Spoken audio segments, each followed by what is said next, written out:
Good morning. Good morning. My name is Camille. I'm going to interview you today for the World Trade Center Oral History Project.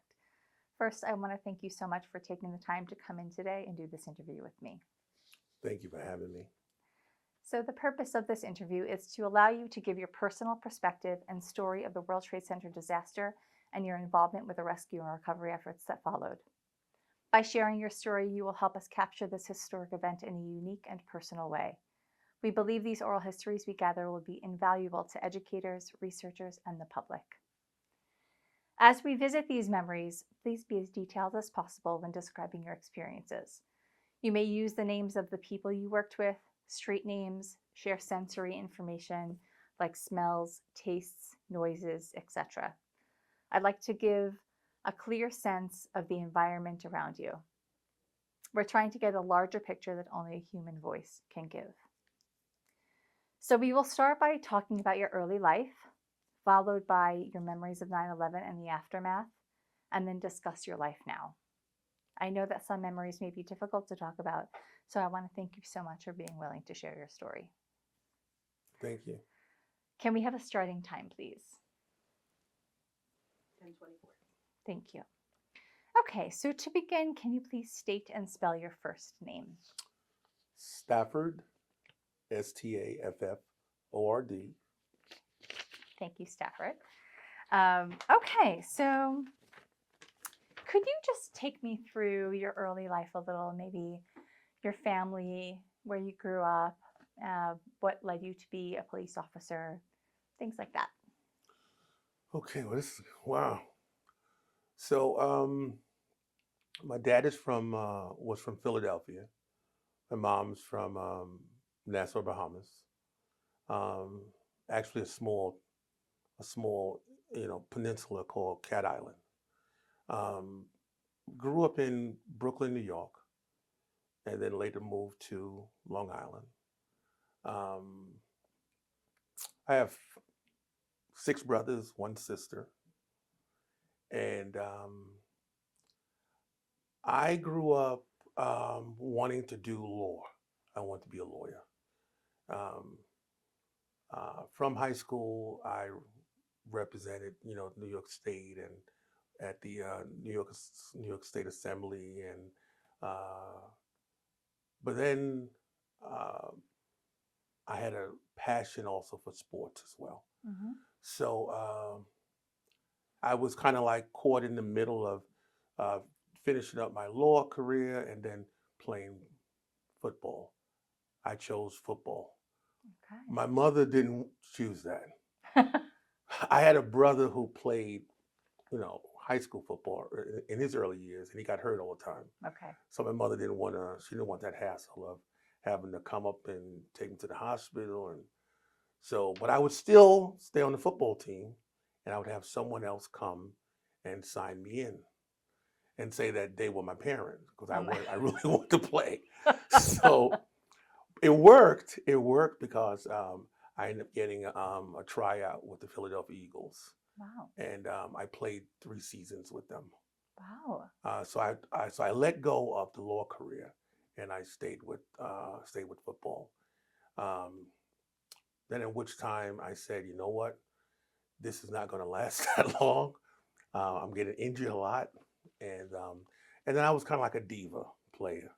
Uh, Back then, the money wasn't that great, but it was okay. But I played for the love of the game. A lot of times, back when I played, it was for the love of the game because the money wasn't that great. So so I said, you know what, I'm going to need health care. I'm going to need all this and that, and then I looked at friends of mine who were joining the police department, and I said, you know what, um, I can make a change. I can make a change somehow, whether it's mentoring, whether it's I had joined this program, Big Brother, Big Sister program. So I said, you know what, being a police officer is not going to be too bad. Now, I went through the police academy and met a lot of great folks. And then coming out, I remember graduation. My mother and I are at outside of the facility where I graduated. So we go. So she asked me if I wanted something to eat. I said, no, no, that's okay. We take the train. Now I'm in uniform. We get on the train, and so we're talking, we're laughing, we're taking pictures, but I forget that I'm not aware of the fact that I'm in uniform and I'm a police officer today. Mm-hmm. There's no more graduation. There's no more. I have a gun on my hip. I have a Mm-hmm. badge that says to serve and protect. And so someone comes, a conductor comes. He says, "I need a police officer right away." And my mother says, "Not this one. This is my son. We're going home right now." I said, "No, Ma, I gotta go. I gotta see what's going on." She says, "Well, do you want me to come with you?" I said, "No, I don't need you to come with me, Mom."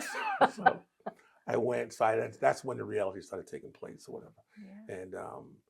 And I found my niche, and um, uh, I love the work. I love the you know it was a job that it was it's common sense, but not only is it common sense, it's the ability to show empathy and be compassionate because you're dealing with so many different entities, Yeah. especially if you're working in a busy precinct. I worked in a busy precinct where the first job of the day was a gun run, meaning someone had a gun. It wasn't just wasn't like an anonymous call. Someone had a gun. Right. Then from there, I delivered a baby. Then from there, it was a family dispute. So it was a vast, Then I had one lady who used to call because she was lonely. She was about maybe Mm. 90 years old. She just wanted to talk to someone. Oh my So she goodness. just wanted company. So I would come there and talk to her. So it was a lot going on. So Hmm. it was a job that really prepared you, discipline wise. If you had any empty pockets, empty pockets meaning like empty holes that you didn't explore, growing up or whatever. You didn't. That really, it really cemented things. It really brought you to to a head as far as you know more of a more of a leader and a contributor Mm. to today's society and the things that we want, to be, recognized Yeah. and to help. Yeah. So Yeah. That's a lot of different hats to wear as a police officer. It sounds yes, like. Yeah. yeah, Yeah. Dealing with all those different sorts of scenarios. yeah, yeah. Um, so you mentioned earlier that you're from a quite a large family. Yes. You said six brothers? 6 brothers and 1 sister. Wow. Wow. What Yeah. was it like growing up with so many siblings? Whoa. Uh, had to get to the table early for dinner. Otherwise you didn't eat. Otherwise, yeah, you were too slow. You didn't get your portion. Yeah. No, but it was great. I had a great childhood. I can Yeah. say I had a great childhood. I grew up. We played all the games, stickball, roundup tag, those games, hot peas and butter. I mean, it was a lot of, and I could run pretty fast back in. So it was great. But my oldest brother, he he loved boxing. They was all sports. Most of them Okay. was into sports. I had another older brother who owned a jujitsu gym. So if I had a problem outside in the street, I couldn't just come home and be like quiet about it. They made it so that being that I had a mouth in the inside, I better handle my business outside, or there'll be another problem on the inside. So they really made it so that I understood that, Yeah. and so it was fun. It was Yeah. fun, but it was difficult at times. I'm sure. Um, it was difficult at times watching how they dealt with the only sister. Oh yeah. She had a hard time. They were really protective. I mean, she had a hard time. I can honestly say that. Yeah. And she still has a hard time. So, I but mean, with seven brothers, I yes, mean, wow. yeah. Yeah, that's But it was a wild. lot of love. There's a lot of love. That's great. There's a lot of love. A lot of great memories. lot of. I learned a lot from hanging out and listening to all the older, brothers, all the other siblings or Yeah. whatever. I was a nosy little guy. I was, be in everybody's business and listen. That was the only way I was gonna find out anything. I was gonna listen. But yeah, it was fun though. We had a great family. How did your parents feel about you becoming a police officer? Um, my dad wasn't around. He passed early on. My Mm, mom, my mom was happy if I was happy. She's concerned. Of course, New York City is New York City is New York City. yeah. And I remember going through the police academy. Other international countries came to the New York City Police Department just to see how we managed things and how we ran things. Hmm. So Japan would come one week, and then some other country would come another week, China or like Italy, and they would come just to see how the police department was constructed and how we ran the training, how the cadets responded, how we responded with running, and so it was, so they said that we were the most respected, organized police department in the country, Wow. and I later learned that that was the truth. Wow. That's so Yeah, interesting. I've never heard that before. yeah. That's great. So what year did you become a police officer? Uh, I was appointed July of 1988 to the New York City Police Department. So you mentioned before when we spoke earlier, um, Moira Smith, that you bring in the academy together. Yes, Yes. yeah, yeah. Morris Smith and I was in the police academy together. We were in company 8846, and we were probably the oldest two in the class. So we stuck to each other. We kept up the same pace, running on the FDR drive, running the 6 mile or driver training or studying together. Um, um, we would not like, they had like a thing there where they gave you cards, and if you were in violation of something, they would take a star card from you. Okay. So you had to walk on the. It was paramilitary, so you had to walk on the proper side of the hallway and let the instructors or whoever was in uniform let them have the lead as far as walking down the hallway. You had to be, super,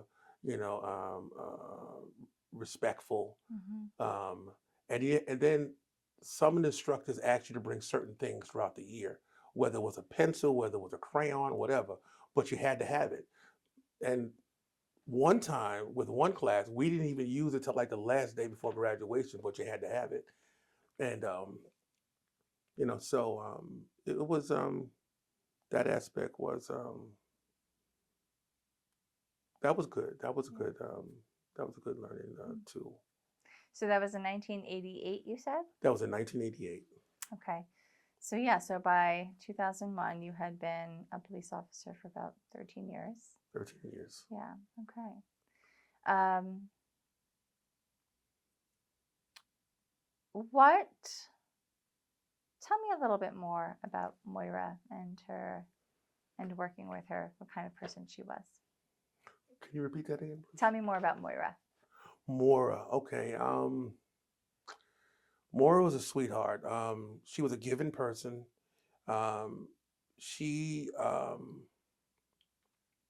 At the time she had a daughter, Patricia, and Patricia at the time was maybe like 2 years old. But Mora was At the time of at 9/11. the time of 9/11. Yeah. So Mora was very warm and giving, and she was always what we used to say, the first in. So if there was a situation, she was the first in the door. She, I mean, as far as courage and bravery and things of that nature, um, she wore that, you know, on her sleeve, because basically what she did was from the heart. Yeah. And so when So we graduated together, and we said, okay, maybe we'll end up in the same, precinct or something like that. We didn't. I ended up in another precinct. She ended up in another borough, but we did details together where we met and we worked together. Okay. And yeah, and so we stayed.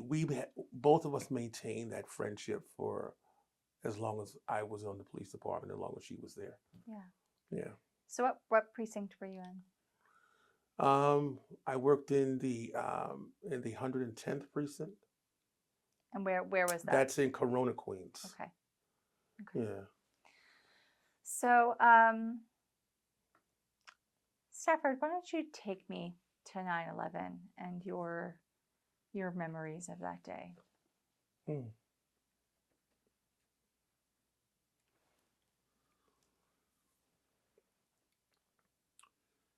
I'm sitting in the at that particular time, I was a detective.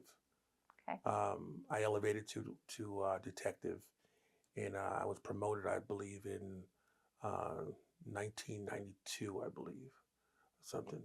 And so I'm in what they call a command called Fleet Services. It's a detail, Okay. and so I'm in the detail, and so I'm looking at the television. We're talking. A lot of the cops are talking. We're doing vacation pics and just the ordinary chatter for the day. We're doing unit training and things of that nature. And then when I see on the television where a plane goes into the North Tower, and I'm looking. So we can't believe this. And then again, and right before that, we had we had officers who were traveling down to Police Plaza or down in that particular area to do, mail runs or, you know, so I couldn't believe it. None of us could believe what we saw. And my first instinct was to reach out to family, but then we learned that there was no communication. All the lines had been down, so you Mm-hmm. couldn't reach anyone. That was the hard part. Um, and then from there, it was just total mayhem as to, you know, grasping, what you're looking at, and the explosion, and just a total mayhem of it. And When did you arrive on the scene? I um, I was not asked to go down to the scene. I didn't need a coordinator or someone to say, "Let's go," or let's send, because like protocol was, we'll send task force, or we'll send emergency services, or we'll Mm-hmm. send some type of specialty unit down. I said, as long as we wear this badge, that's a specialty unit. Yeah. So I decided to go, and so I met Mora down there as I went, and just getting through the area of all the smoke that impacted the entire area. I mean, it was a long, what they call now the Canyon of Heroes on the west side. Mm. It stretched from the lower numbers all the way to the 59th Street Bridge. That's where the smoke was. And that was probably like the safe place, the safe haven where you can stand on the bridge and breathe fresh air. Mm. But everything else, you had the soot and all the white film, from the explosion Right. all over you from head to toe, which later, they deemed to be, cancerous. Yes.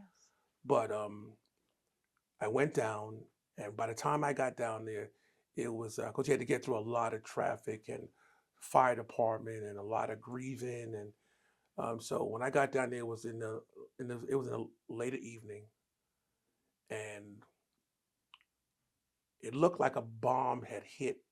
It looked like the end of the world. The buildings, there were no buildings standing. There were from the men's clothing stores to the uh, to the um, to the financing companies or storefronts. It was just a wall. and in the wall was just rubble, and it was military personnel, and everyone was just laying on the gravel in the dirt, just resting. And so when I got there, Moore and I, uh, we had we decided that we were going to look for survivors because people were still jumping out of the window at that particular time. They were looking for access or some way to to live. The staircase was blocked because of the plane that went in. So the staircase, that way of exiting, was blocked. And the higher they went, the more of a problem that they had. Hmm. So people were just jumping. Yeah. Um, so um, so Maura went in. We went in together, and then we came out. We found a few people who had made it down the staircase and things like that. And then I was outside trying to give some type of first aid, and she went back in, and that was the last I seen of her.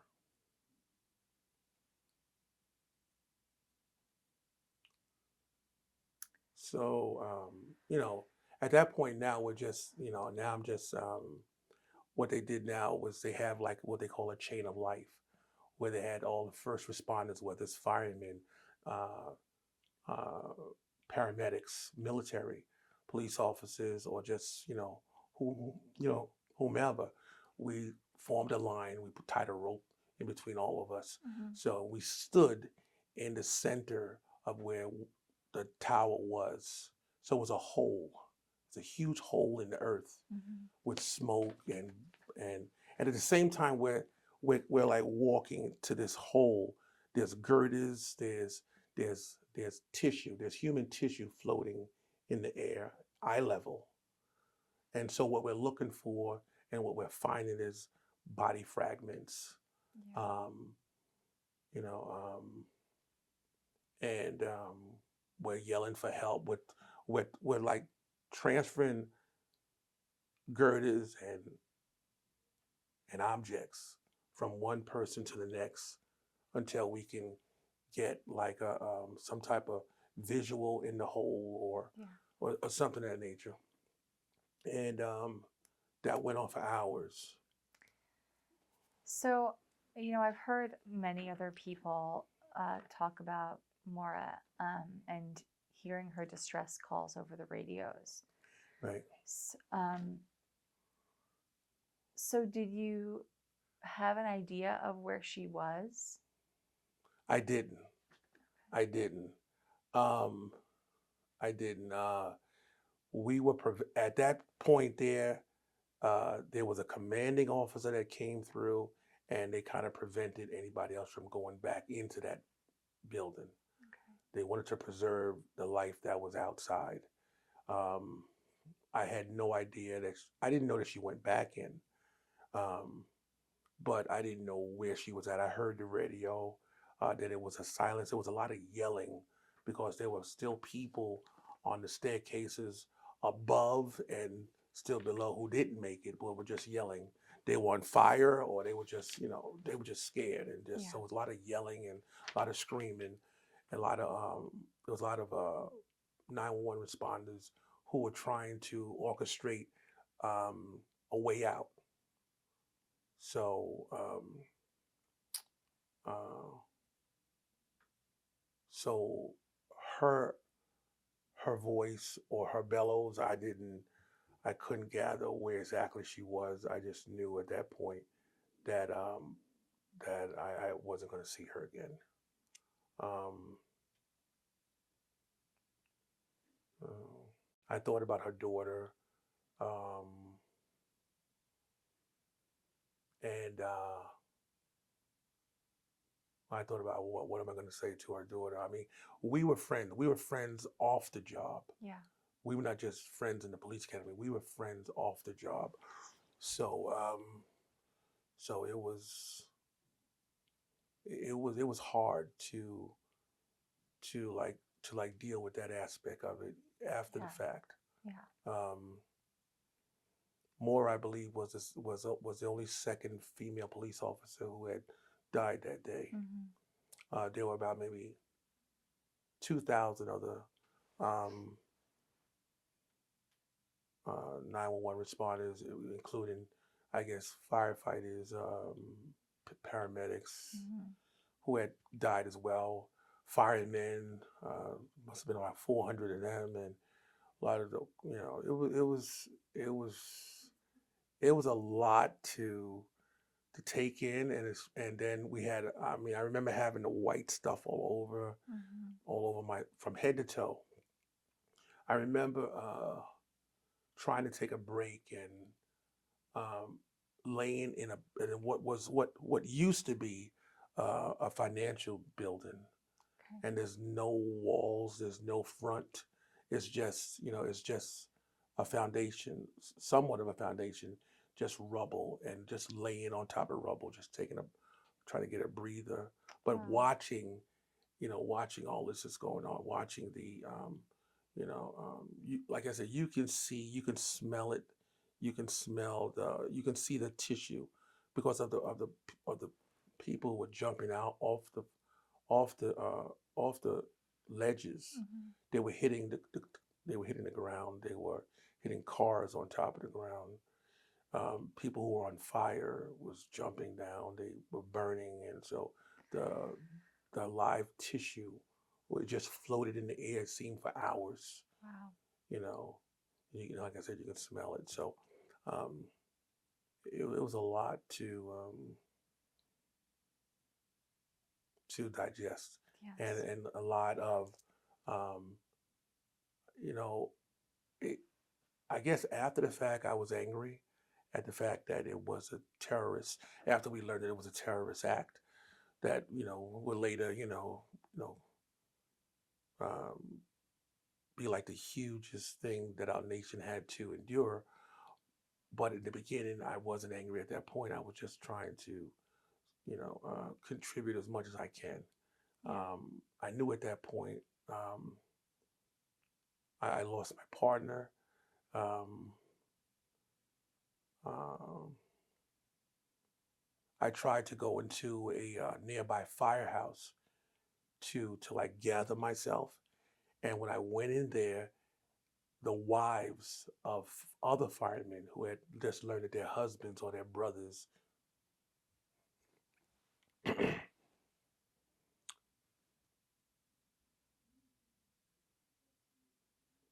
they were just crying, and they were they were just, I mean, I couldn't stay in there. I couldn't stay in the firehouse. I couldn't deal with all the grief that was going on in just that one firehouse. But there were many firehouses like that that housed people coming to look for loved ones or whatever. Yeah. um so it was a lot. And even after, like, during like the daylight hours, New York City set up a thing where uh, down by the courthouse, it was letters A, B, C through Z, and you would have people would stand on lines looking for body parts of their loved ones. So as we found body parts, they needed something to memorialize their loved ones. Right. So we vouched them in the bags, and we stood at the head of those lines. And if your name was A, B, C, or whatever, we, after showing ID, we gave you what we found of Wow. that particular person, or whether it was a body fragment of something that they could, have some type of memorial. So you would hand it right to the families. Yes, Wow. yes, yes. I remember I remember that vivid, like, and it was long, long, long, long lines of family out there throughout the whole day, waiting to get something, you know, an ID, a wallet, a hat, or a pair of pants, or something, from them. Oh my goodness. Yeah. What were some of the things you were feeling going through this, having just lost your friend and now being surrounded and And so much sadness and so much death and people looking to have a piece of their loved ones. What were some of the things you were feeling? Um,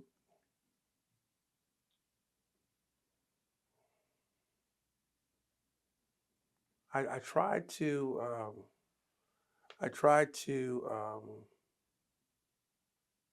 I tried to somehow collect myself and to put a lot of that aside so I can be effective in what I was doing. But you know, I mean, I was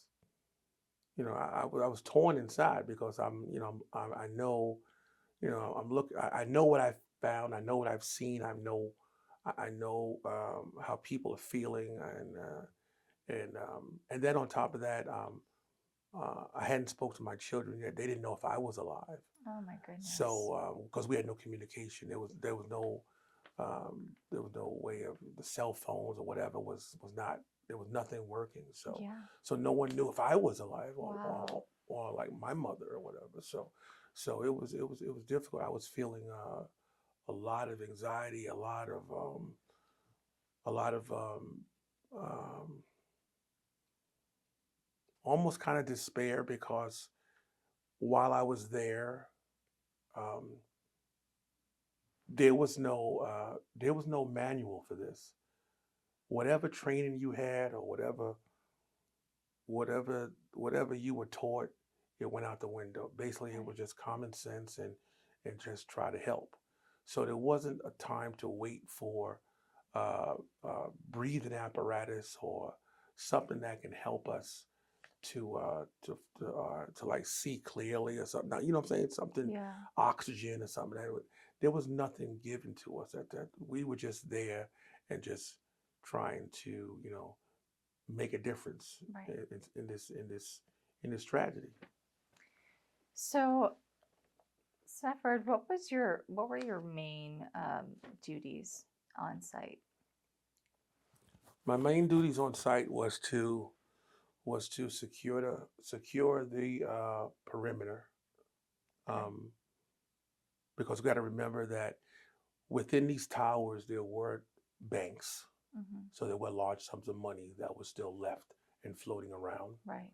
So there were people, what we call agitators or something, who were just coming to the location trying to take whatever they can find. Right. So my specific duties was to just not just do rescue, but was to secure the perimeter as well. Okay. Um, uh, yeah, How long did you work down at Ground Zero? I worked down there for about maybe a week and a half. Okay. That seemed much longer. Okay. It seemed much longer. And then after, did you go back to your normal duties on the force? What happened after that week and a half? After that week, I think I took that vacation pic that we were trying to take before the towers had went down. Hmm. I think I took that vacation. It was much needed. Yeah. Um, I thought about retiring. I thought about a lot of things. Yeah. So it wasn't a norm after that. Um, that stayed within deep. It dug deep. Yeah. You know, because it was a situation that it was a terrorist act. It was a coward act Yeah. that took so many lives, and um, you feel as a nation kind of defeated because this it was organized Yeah. and they completed what they wanted to do. So as a nation, you feel like kind of like violated as well. Yeah. And then, but then as a human being, you feel, you feel empathy and you feel empathetic about what's going on. And then Then after all that comes everything else from, now how do I deal with all what's going on? How do I deal with this internally? Yeah. You know, How were you dealing with it internally? it was difficult. It was difficult. It was difficult. Of course, generally, um, most people have or rather, I should say, within the police family, police officers tend to um, marry someone, or I mean, you got to be a strong person to be married to a cop, to know that you might get that knock on that door, Yeah. and that might end whatever dreams that you may have Yeah. formulated. Yeah. So you got to be a strong person to even deal with anyone in the military, or police, law enforcement. And so it's always been it's always been a saying that you know only cops understand each other and things like that, or whatever, Mhm. or their loved ones and things like that. So uh, it took a lot of. Uh, I remained. I wasn't the same person. I was really quiet. Um, I I internalized a lot of things, um, and then I didn't know who to turn to or talk to for assistance, for help, and so it wasn't until this program, WTC, I became aware of WTC, that um, out of any program that I ever dealt with in my life, whether it's college or in football or whatever, this this program, um, this this program was instrumental in helping me to adjust to what I had to deal with. Yeah. Yeah, It's good to hear. yeah, Let's just take a quick break. So you were just talking to me about how before you came to the World Trade Center Health Program, you hadn't really spoken about it too much. right. Yeah. Um, so were you married at the time of Yep. 9/11? Yes, I was. Okay. Um, were you able to talk to your wife about it? No, no. Yeah, it was something that was like kind of like deep rooted in me, and I just couldn't. I didn't want to relive it. It was just um, it was just a lot of emotion and um, unanswered questions, and just health wise, I didn't feel strong enough to deal with it, or to even Yeah. bring it out as a topic. Yeah. You family was concerned, friends concerned, um, but I kind of like honestly, I kind of diverted and became more of an introvert to myself. Okay. So I tried to, like, I would, you know, if there was a family barbecue or something of that nature where I know they organized it on my behalf, I would not attend. Or if I did attend, I would go there and like sit by myself, because I Hmm. didn't want to discuss anything. I didn't want to Hmm. discuss any of the any of the events I knew they wanted to discuss. Um, It's understandable. mhm. Um, were you able to talk to the people you worked with? Did you guys, support each other in any way? How did that work? Hmm. It really didn't work because everyone had different emotions. Some people were angry with the politics. Some people were angry at the loss of human life. Some people were angry at the fact they lost friends or Yeah. family members, Right. and I shared those feelings as well. Hmm. Um, So it was hard to. We knew where we were coming from basically, but we didn't really we didn't offer that much help to each other. Okay. So it wasn't beneficial. You know, we shared something. We shared something in time. We shared that event, Hmm. and um, that's all we wanted to share basically. Yeah. So How old were your children at the time? they were in high school and junior high school, Okay.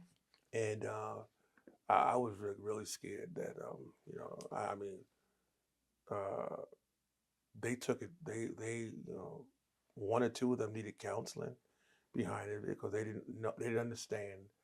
They thought I was dead among other people that went down there. Some I have two boys, two girls. Okay. So my youngest was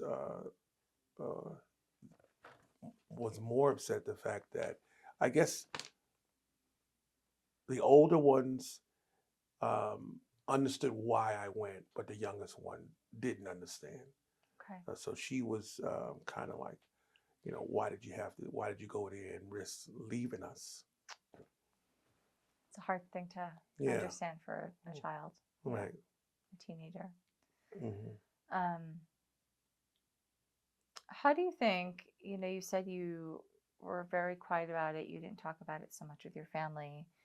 Um, do you think it impacted your relationship with them? Oh yes. How so? It took it took us apart. Um, there was a lot of distance. Uh,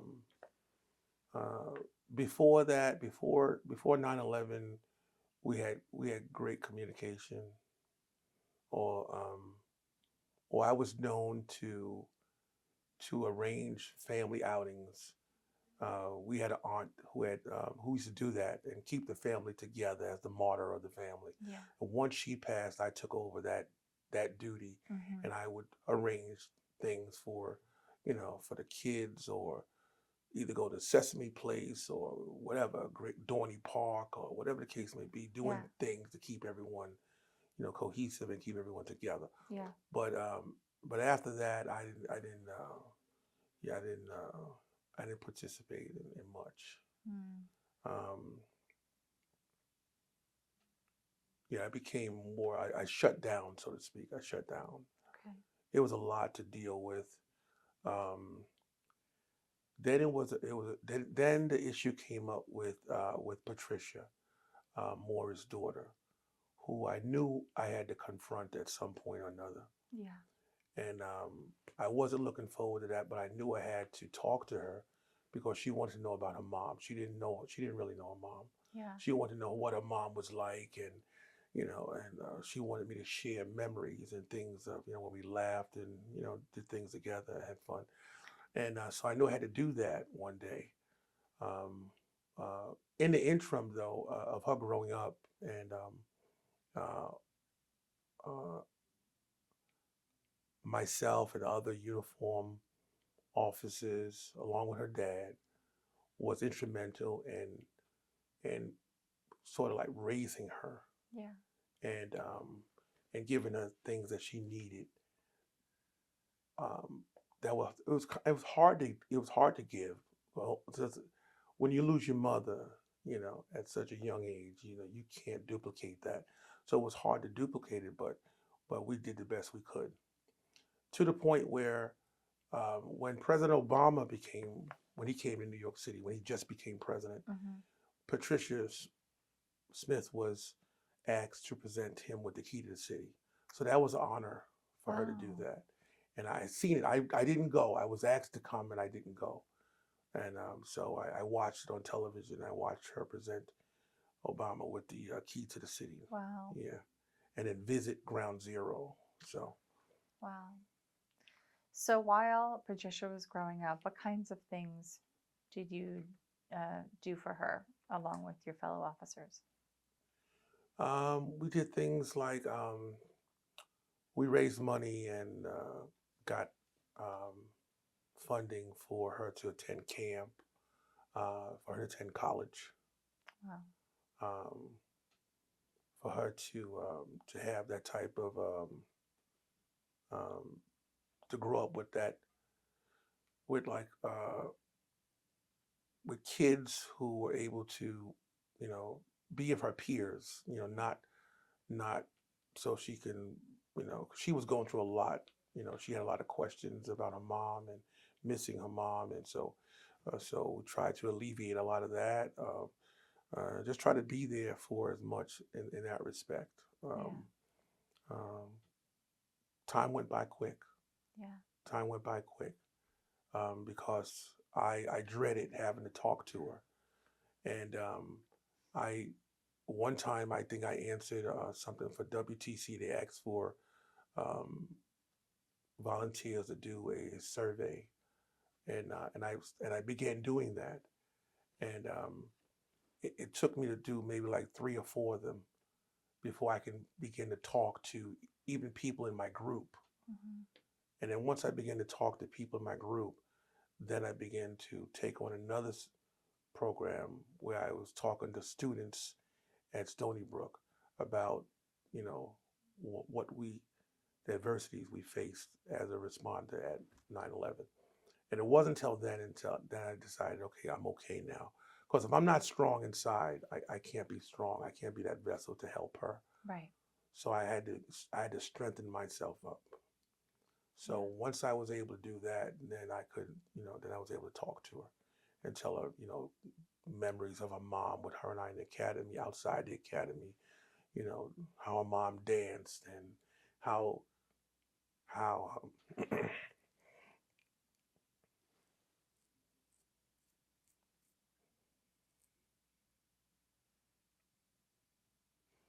how you know, she wanted to know like she wanted to compare herself to her mom and how Yeah. she looked in fashion and lipstick and things like that or whatever.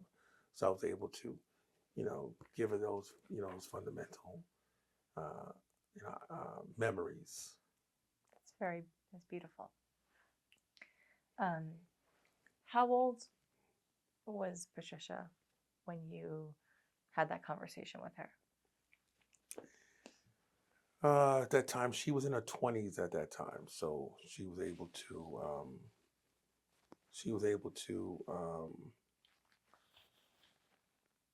she was able to grasp a lot, but at the same time, um, you know, she was waiting for that moment because she needed a release as well. Yeah.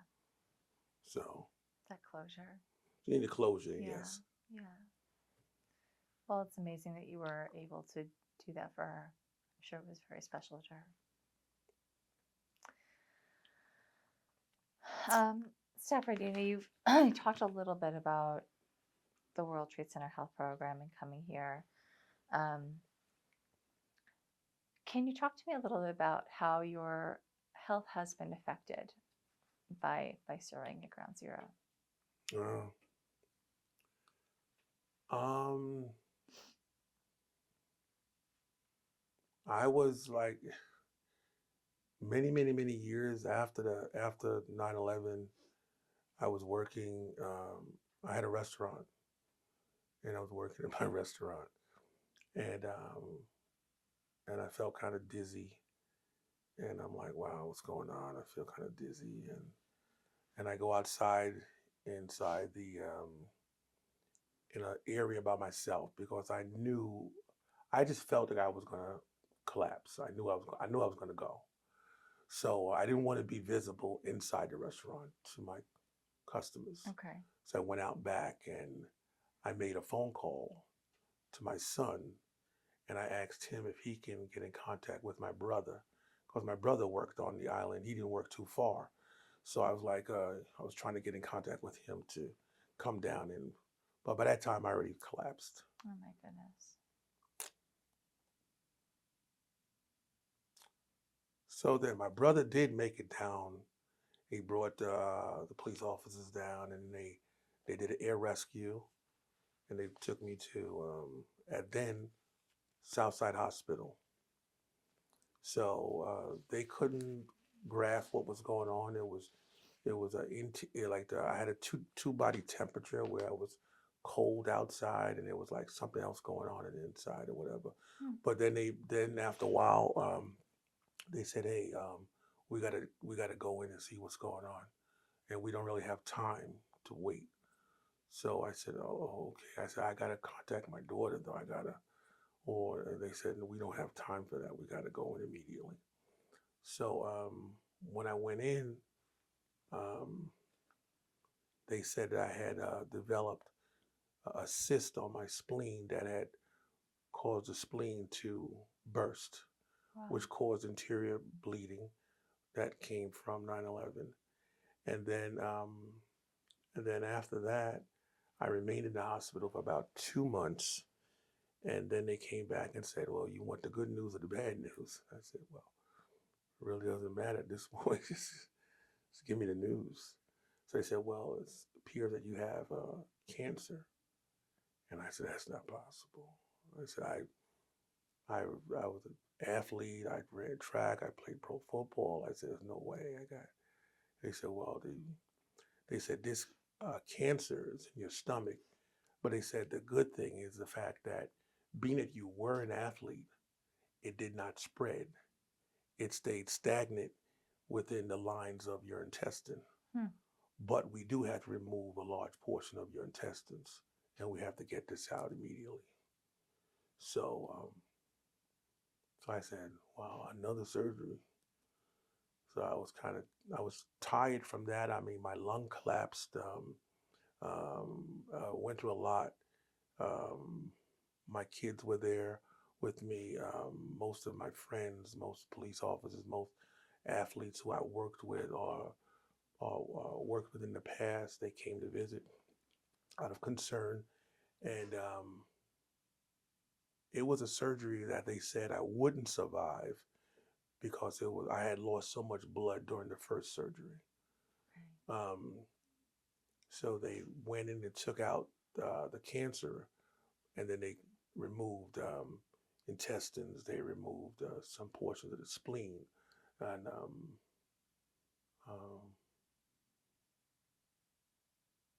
and so it was a long recovery, a long Yeah. rehabilitation um, after that. In fact, my doctor at Southside, he and I were good friends in college, and Wow. I was with him when he went through prostate cancer. So we supported each other. So he found out about this, but I was surprised that he didn't come visit me after a couple days. When he did come, he told me that he was told that I expired on the table. Oh my gosh. Yeah. So so he said they said there was no way I was going to make that because I lost so much.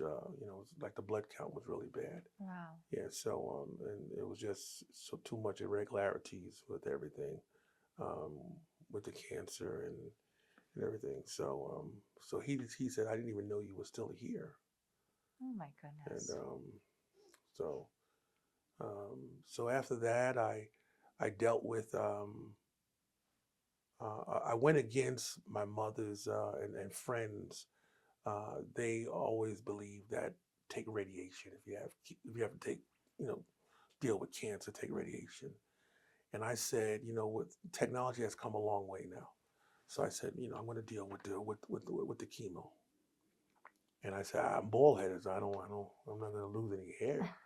So so I said, I'll do the chemo. And when I did the chemo didn't work.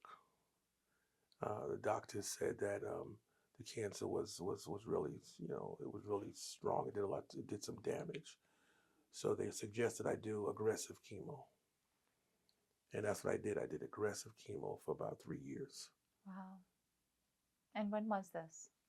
This was in 2013, 2010 to 2013, Wow. and uh, I remember just you know the burning of the chemo, Yeah. and I mean everything just burning, from head to toe, and But, my mother was really a strong individual, really strong person, strong spiritually, faith wise. So I adapted a lot of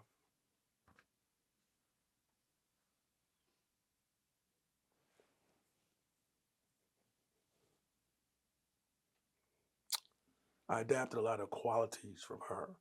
So I adapted, you know, I I I renewed, and it was, my faith was strong already, but just to renew it and just to uh, spiritually um,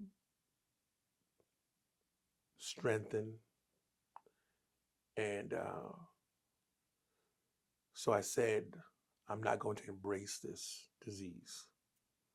I'm not going to give it a name. I'm not going to give it the strength, because if you do, then it cripples you. It breaks you down. It breaks you down mentally first and then physically. Yeah. So I never embraced it. I continued to I continue to do things that I need to do in life. Um, I swam. I changed my eating habits with dieting. Uh, Basically, I just went on as if I didn't feel the pain, knowing it was still there. Though it was there. Um, and along that route, you know, having that sickness contributed to a lot of distances, between family members and things like that. I'm sorry to hear that. Um, when you say distance between family members, can you tell me more about that? Well, it contributed to a divorce. It contributed to distance between my children, because I needed to repair myself, not just physically but mentally. I was still absent um, of of like that therapeutic, like, how would I talk to you about this? Mm-hmm. You know, so so it was distance. They didn't understand. They didn't understand, what happened to Dad, and um, how come he's not talking to us, or how come he's not doing the things that we used to do. Mm-hmm. So then going through uh, uh, realigning myself with in their lives, and it was a lot. It was a Yeah, lot. sounds like it. Um, you've said a couple times now that you were looking for someone to talk to. You kind of withdrew from your family. Um, have you found someone to talk to about everything you've gone through? Yes, Okay. Tell me yes, tell me about that a little bit if you'd like to share. yeah. You know what? I didn't ask for I didn't ask for help, but um, I learned I learned how to sustain.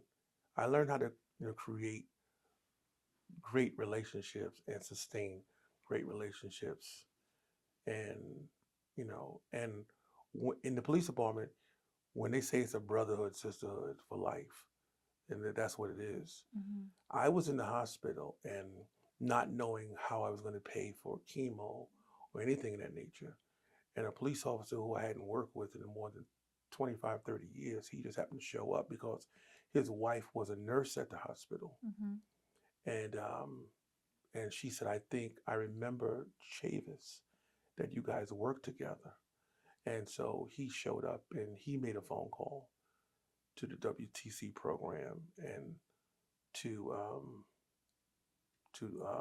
Miss Ramos, Deborah Ramos, who I adore today. She's a godsend. She's an angel, and uh, and because treatment was expensive, Yeah. treatment was 9,000 a week, Oh my goodness. Wow. and so um, so I'm laying in the bed. When I was in the hospital, I was laying in the bed. I'm like, I don't know if I'm going to get out of here from the cancer, or I'm going to get out of here with a stroke from the bill collectors calling me Oh or my whatever. gosh, that So stress. Yeah. yeah, so the officer, his name was Ray Hawkins, and he got me into the program, and it not because of the financial aspect of it. I mean, that of course was a lot of it, Hmm. but just the empathy and just the human side of the folks in this program, from the picnics to the camaraderie to the sincerity. You know, I base my relationships as an older person. I base my relationships on the sincerity and the loyalty. This program has done everything and more that it was projected to do, I feel. Well, that's good to hear. I'm glad Hmm. you think we're taking good care of you. Yeah. I'm glad to hear that.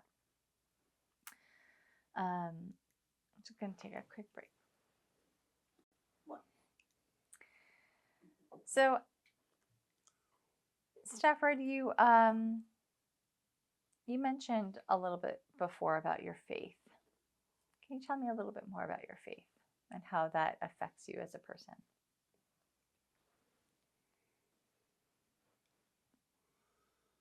So I was raised in the Catholic um, diocese, and then moved over to Baptist, and then went to every other one else, and then I went for fellowship, and but the most important thing is that,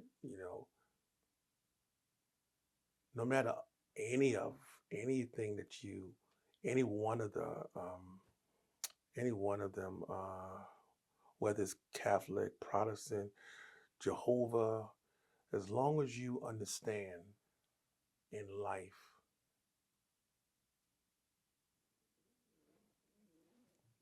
that you are not bigger than it, and it's bigger than you, and that you continue to believe in you, and believe that, um, you know, for me, I said, um, my faith helped me.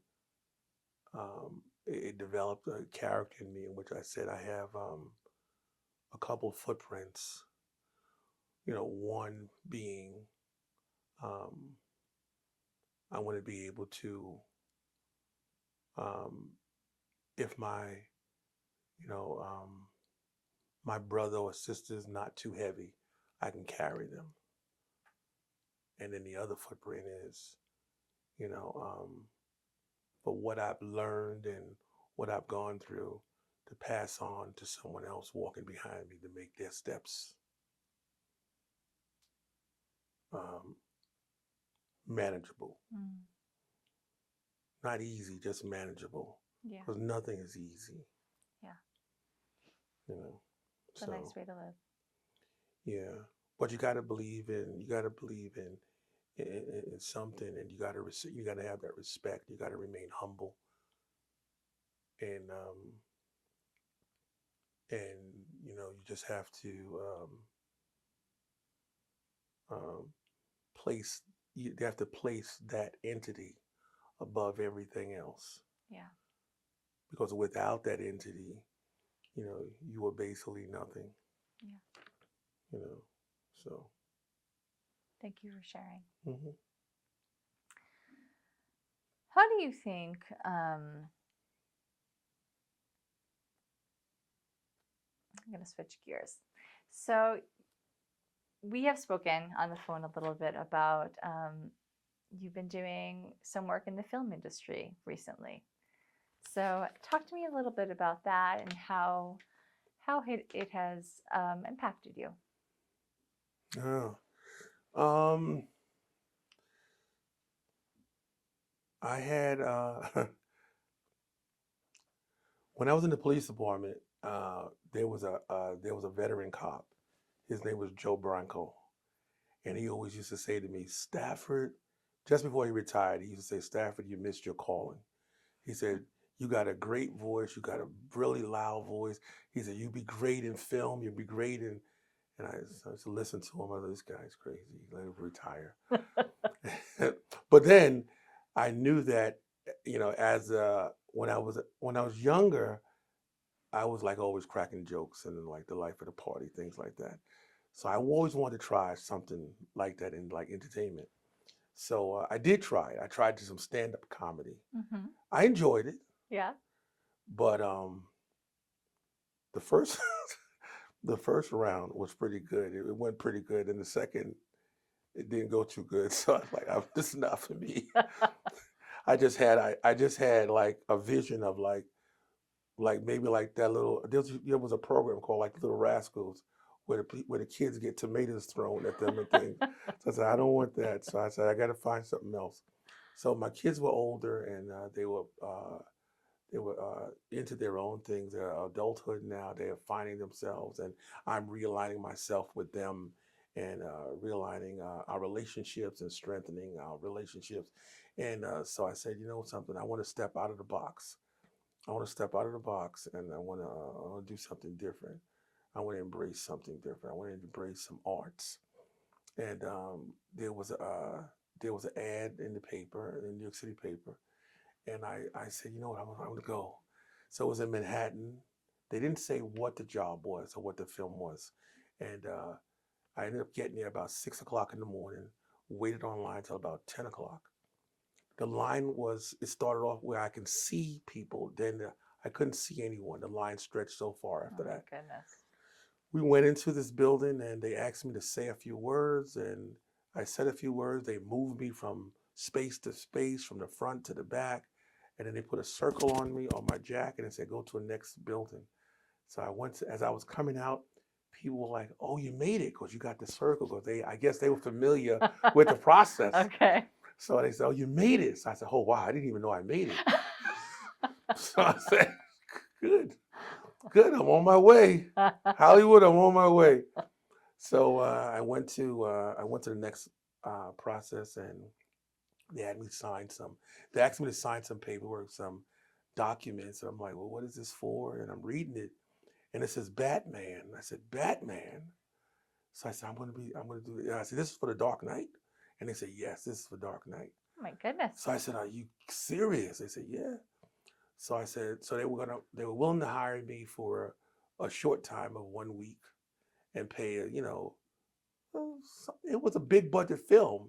So they paid us, substantial amount of little money. Mm-hmm. But um, after being there a week, you had the opportunity without knowing it that if they liked you, they would keep you. So Okay. during like the last 2 days, they came around and put another circle on my jacket. It was like a green circle, which meant I was staying now. Oh my So I goodness. made the traveling team with them.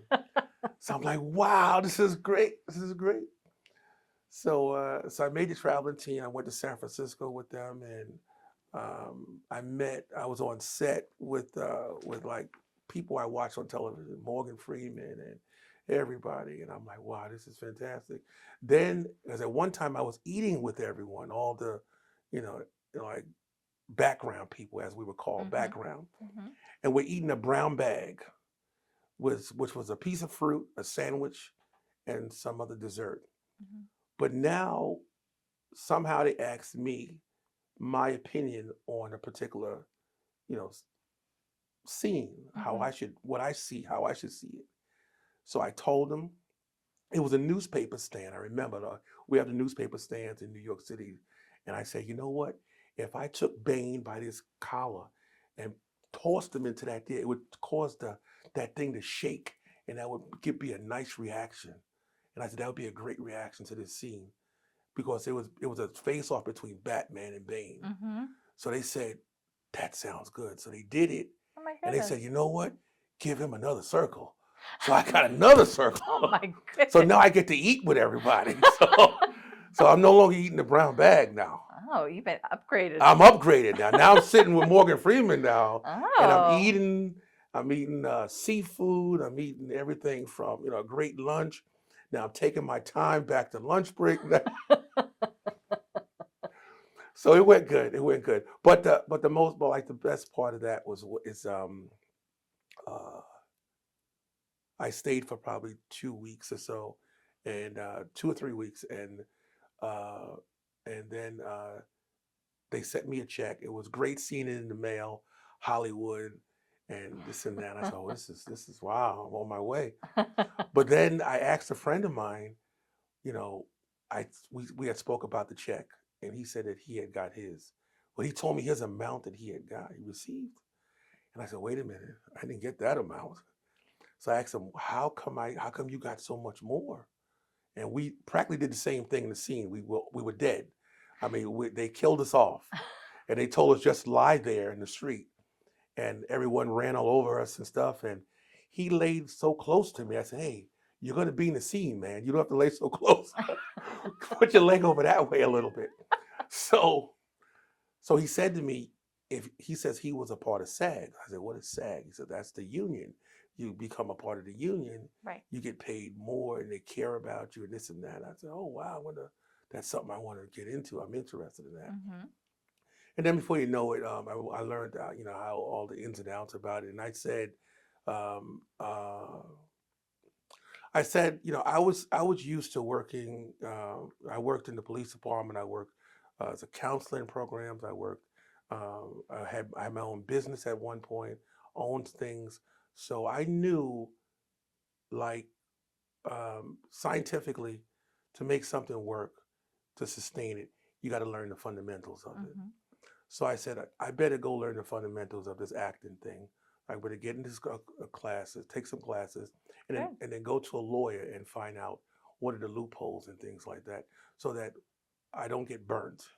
I know it's going to happen, but if Mm-hmm. I do, I learn, and I know ahead of time. It's So great. I learned all about the contracts and everything like that, and that was beneficial, because my first day out, I got a phone call at 3 o'clock in the morning, and some famous producer says to me, "Can you make it out to Fire Island, or it was someplace?" And I say, "Well, I'm pretty far from there." And they say, "Well, if you can make it at about 6 o'clock, we can get you into this TV series called The Affair." So I said, "Okay." And I said, "What role am I playing?" They said, "Well, you're going to be like the agitated driver, because this movie's about a gentleman who lives in New York City who has an affair with his wife. Mm-hmm. I mean, not he has an affair on his wife Mm-hmm. with a small town waitress, where everyone knows everyone's business in the town and objects to him coming out there." And so I said, "Okay." So I got there, I did the role, and then we get nominated for an Emmy, and we win. So I said, "Wow, I just won an Emmy." I called my mom and said, "Ma, I got an Emmy. Got an Emmy, Ma. Personal. Got an Emmy." And so they said to me, I said, "Where do I go to get my Emmy?" They said, "No, no, no, no. You're not in the union. You're not in the union, so you're not entitled to an Emmy. But what we will do is mention you honorably. We'll give you honorable mention in what we call the IMDb. Mm-hmm. And that's the database for all the artists and actors and things." So I said, "Wow." Disappointed, but I'll take that. So I then became a member of SAG then, and Good. since then it's been remarkable. It's been remarkable. Uh, it's not even the traveling. It's just the different people, the different artists, um, different projects. I'm involved with so many different projects now. It's a blessing. Um, and I just it's just keep forging ahead. Yeah. Yeah. Yeah. Um, Wow. So you went from football player right. to police officer Yes. to actor. To act. Yes. And I think there was restaurant owner somewhere in there. There's a restaurant owner inside there. I owned a restaurant by the name of Pops Seafood in Island Park. I owned a security contract with Madison Square Garden, with the Spectrum in Philadelphia. I had more than Hmm. 350 employees, Wow. and so I wanted to. I was always like an overachiever, Hmm. and so my daughter, my oldest daughter, has that. She's that person today. But yeah, I was always an overachiever, and I like. I just like to stay busy. I like to be productive.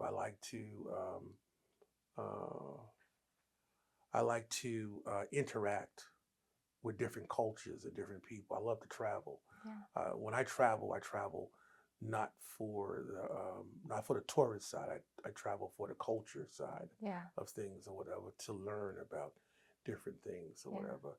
You know, one thing that we can't do as like as we get older, we get a little, we can't close our minds to more wisdom and more experiences. We got so many memories to build and so many things to create, you know. And coming where I came from the cancer to this, it's just it's a blessing where I just where I tell everyone, you know, believe in yourself. Yeah. It's amazing. You've had quite the life. I love that you're staying so busy and constantly trying new things. I think it's pretty incredible. Yeah, thank you. You're welcome. Um, so how do you think responding, being a police officer during 9/11 shaped your life and shaped who you are now? Hmm.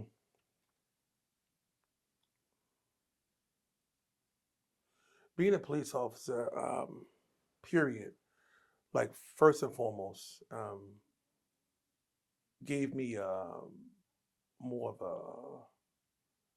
more of a discipline, and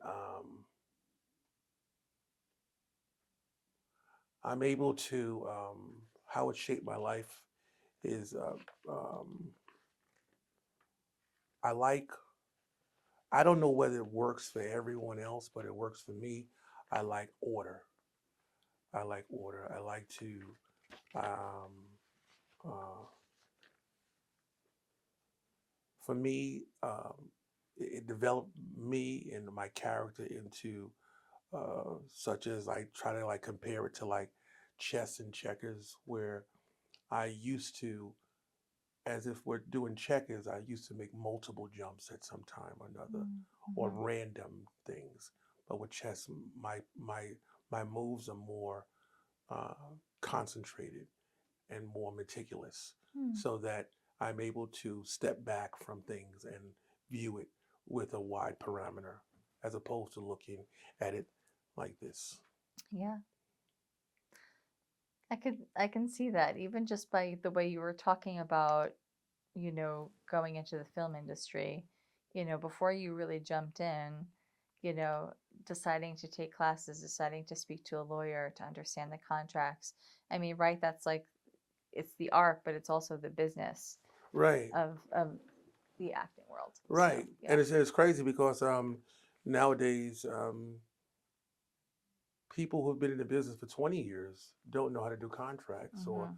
don't know like the legal jargon, the things. And I get a lot of calls from a lot of artists who are, you know, asking me questions. I don't mind giving the information, Yeah. but I'm just wondering, I say to myself, this is some portion of the fundamental that you should have taken the time to invest in, Yeah. because basically you're investing in yourself. Right. You know, you're investing in yourself, Right. and that's from day one. I mean, you know, Mhm. I guess that's why it took me. It was so hard for me to believe that I had, when the doctor said I had cancer, that I had it, because I invested in my foundation and for health. Right. That you know, that I couldn't understand. You know, how I could have contracted this. Yeah, yeah, I understand that. Just to get my timeline right, when did you retire from being a police officer? I retired in 2003. Okay, so a couple of years after 9/11. Yeah, I retired in 2003. Okay, what made you retire at that time? What caused that decision?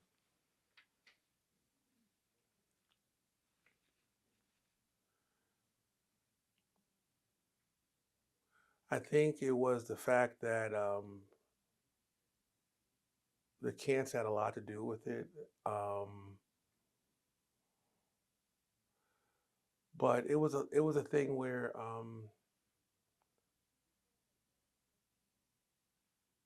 I had gone through a few different levels within the police department. From I worked details that I wanted to do. Um, I had nothing more um, to contribute, um, and I still felt that I was viable in society. I still felt that I could do more Mm-hmm.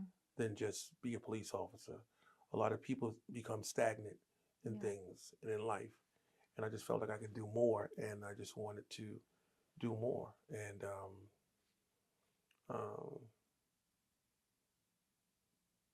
I just acted on that. Yeah.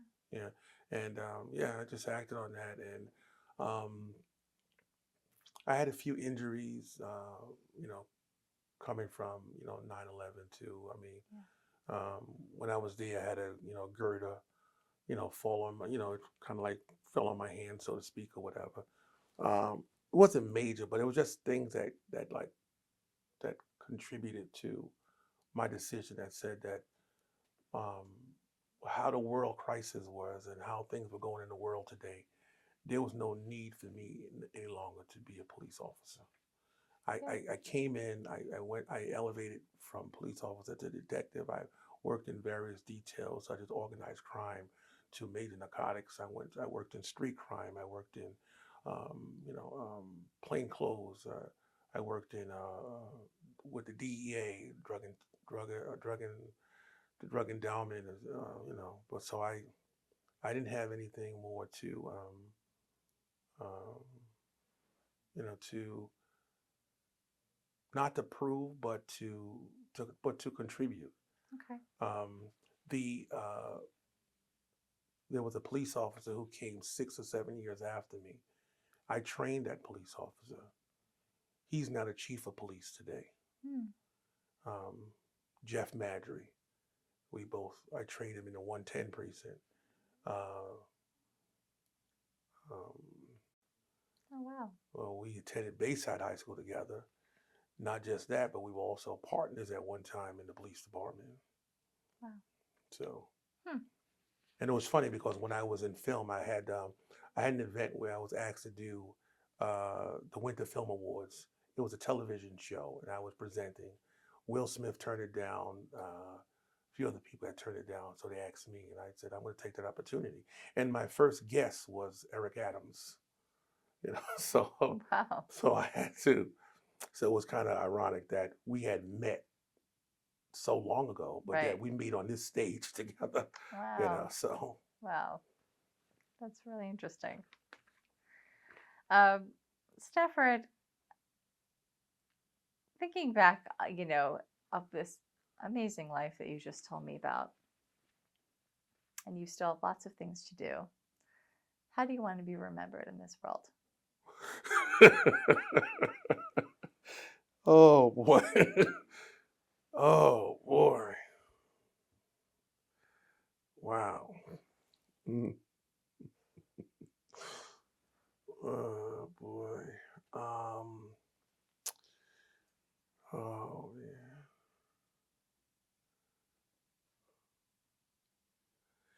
One thing I don't want to be remembered as some type of hero or something like that. I they they gave me some plaque a long time ago, and it was a proclamation from the city, and they said they were going to celebrate my actions, my heroic actions every year, and I declined. I never went to any ceremony because for me, all the heroes were in heaven. Mhm. So it was. I don't want to be, you know,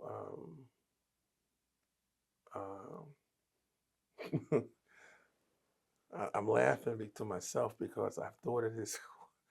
I've thought of this to myself for a long time, and um, just want to be remembered as a man who has given in totality um, a lot, and hopefully someone responds by receiving a portion of it, whether it's spiritually or whether it's physically or or whether it's financially, just um, but also if I had to sum it up, I would just say, that you know, hopefully they just remember me as a bad, you know, that little word in between there. Um, You could say it. I can say it. Yep, Wow, I get to say it. you could say it. Wow.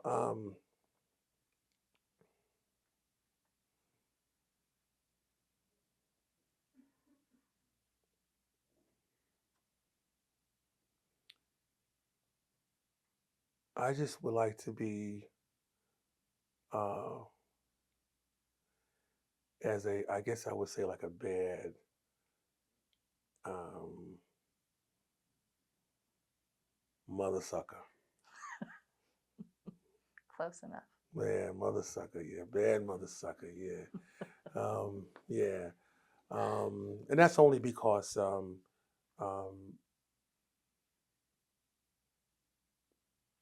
we sometimes we pay some dues. Sometimes a lot of us pay a lot of dues, and um, I'm still here. You know, um, I miss a lot of the friends. We have an average of probably maybe 4 to 5 people dying still from injuries they sustained and the cancers that they sustained at a 9/11. Um, I'm grateful to James Adroga. Um, I'm grateful to Alvarez for beginning this whole legislation thing. I'm grateful to um, the presidents who were in office who signed this thing into legislation with taking, not just celebrating, uh, but to uh, remember the victims, um,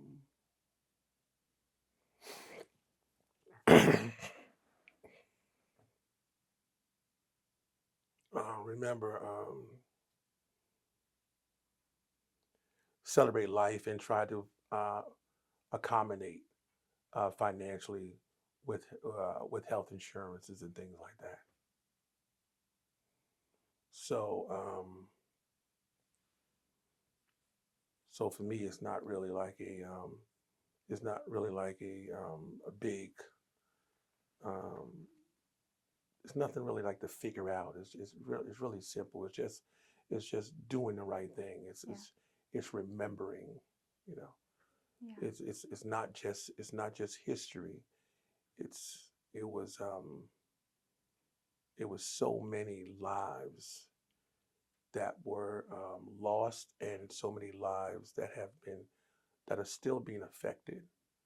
You know, um, I have a partner of mine who we have we were together for a long time as partners of the police department, and he had just went in for a surgery, um, but he had a related injury to the 9/11, and now he's after the surgery. Now he's paralyzed, from the injuries he had from Oh, 9/11. sorry to hear that. So it's like keeping, remembering that this is not just um, a moment, but it's a movement. Mm.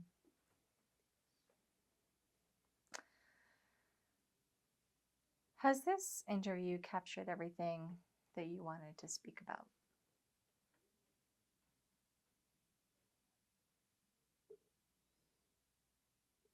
Yes. Yes. So, since the stories that we're documenting in these interviews will ultimately be archived in the Library of Congress and made available to the public, is there anything else that you might want someone 20, 50, 100 years from now to know about the disaster or the responders?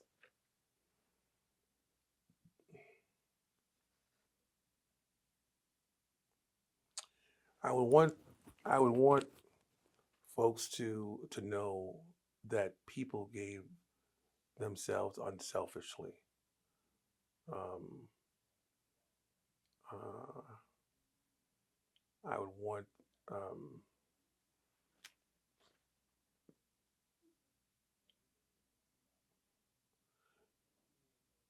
a lot of folks, a lot of the younger generation who didn't really may have had family members or who were there or they don't remember.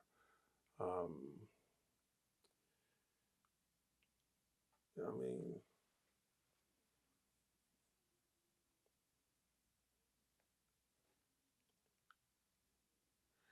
one thing when I walked, when I, if I could just say this, Yeah. when I left the ground zero on a daily basis, I walked 10 blocks. And after I finished on that 10th block, the area was cordoned off. No one could come down that area unless you was a responder and you were offering, rescue to at ground zero. So when I came out on this end, there was so many people in the world who donated things. Mm. You had car dealers who donated cars, restaurants donated food that we sat and ate, you know, and uh, and then after we ate and we laughed a little bit, I walked back down that street again. But there was one moment that I can't forget, and that was when I was full of dirt and in the white film, and I would get on the Long Island Railroad at Penn Station, heading back out to Islip, and I would get on the train, and when I would get on the train, the passengers would stand up and just clap and say Mm. thank you. So I would think that if I would want someone reading you know the history of the adversities that everyone had gone through, I would think that I would want them to just say thank you.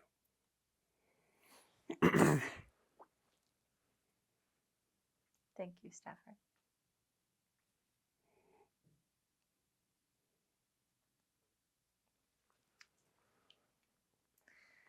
This concludes our interview with Stafford. Thank you so much for your willingness to participate in this very special project. I'm so happy to have your story included. Thank you so much, Camille. I appreciate it. I appreciate the crew. I appreciate the opportunity, the WTC project, all those coming before me and after me, and time spent here is, um, you know,